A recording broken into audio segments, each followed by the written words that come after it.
ঈশ্বরের কাছে সঠিকভাবে প্রার্থনা করা প্রসঙ্গে শ্রীরামকৃষ্ণ তার ভক্তদের একবার এক সাধুর গল্প বলেছিলেন। এক সাধু তীর্থ দর্শন করে বেড়াচ্ছিলেন। কাশী, অযোধ্যা, প্রয়াগ, মথুরা, বৃন্দাবন সব তীর্থ ঘুরে ঘুরে সাধু ক্লান্ত হয়ে পড়লেন। একে সাধুর বয়স হয়েছে, তার উপর সঙ্গের লোটা কম্বল, এসবের বোঝাও তো কম নয়। তখন সাধুর মনে হল, যদি তিনি একটি ছোট্ট ঘোড়া পেতেন তবে বেশ হতো। মালপত্র ঘোড়ার পিঠে দিতেন, নিজেও চড়ে যেতে পারতেন।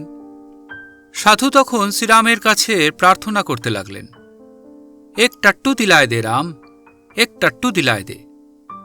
হে রাম, আমায় একটি ঘোড়া দাও, আমায় একটি ঘোড়া দাও। সাধু রাস্তা দিয়ে যাচ্ছেন আর এই বলে প্রার্থনা করছেন।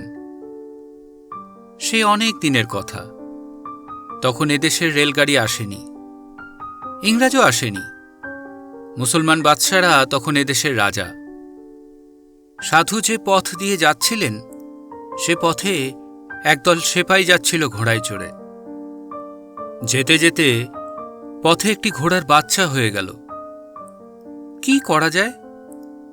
সেপাইদের আবার সেখানে থামারও উপায় নেই। ছোট্ট বাচ্চা, আর এত দূর পথ হেঁটে যেতে পারবে না।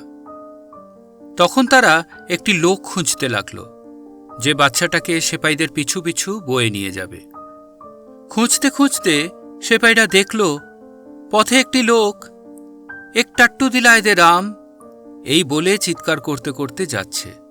সেপাইরা তাকে ধরে আনল আর জোর করে তার কোলে ঘোড়ার বাচ্চাটাকে চাপিয়ে দিয়ে বলল, চলো আমাদের সঙ্গে। সেপাইরা ঘোড়ায় চড়ে চলেছে। তাদের পেছনে সাধুটি নিজের মালপত্রের ওপর ঘোড়ার বাচ্চাকে নিয়ে দৌড়ে দৌড়ে যাচ্ছেন। চলতে দেরি হলে সেপাইরা তাড়া দিচ্ছে। যেতে যেতে সাধুর ভারী দুঃখ হল। তখন কেঁদে কেঁদে বললেন, উল্টা সমঝিলি রাম, উল্টা সমঝিলি। হে রাম, তুমি আমার কথা উল্টো করে বুঝলে। এক সাধুর সরল প্রার্থনা কিভাবে এক অদ্ভুত পরিণতিতে পৌঁছাল। শ্রীরামকৃষ্ণের বলা এই গভীর আধ্যাত্মিক গল্প আমাদের শেখায় ঈশ্বরের কাছে কিভাবে প্রার্থনা করতে হবে, আর কেন শুধুমাত্র ইচ্ছা নয়, সঠিক বোধও জরুরি। ভক্তি, রমরস ও জীবনের গভীর সত্যে ভরা এই কালজয়ী কাহিনী আপনাকে ভাবতে বাধ্য করবে। জয় শ্রী রামকৃষ্ণ।